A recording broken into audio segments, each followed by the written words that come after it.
Hello, everybody. This is Pastor Chris Wilson from St. Andrew, and here to talk about sermon and worship.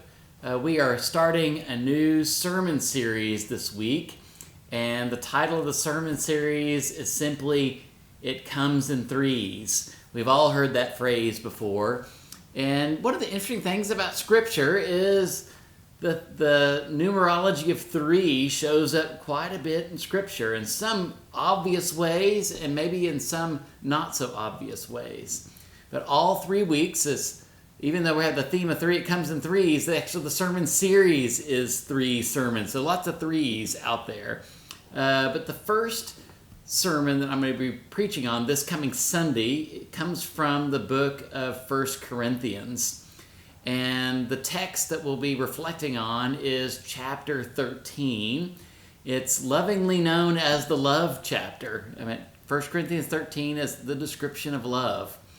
And at the very close of that chapter, we hear Paul write the words, "Now faith, hope, love abide, these three, and the greatest of these is love."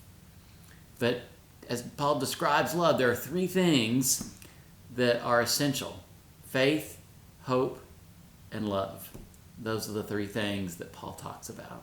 And I'm approaching it this week as 3 things we are called to believe: faith, hope, and love.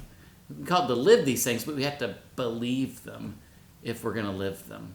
And so this week's sermon is going to unpack more of that phrase that comes at the end of 1 Corinthians 13 in terms of what faith is, what hope is, and what love is, and how the 3 are intertwined with one another, and how those beliefs and those 3 words shape our life together as community and as individuals.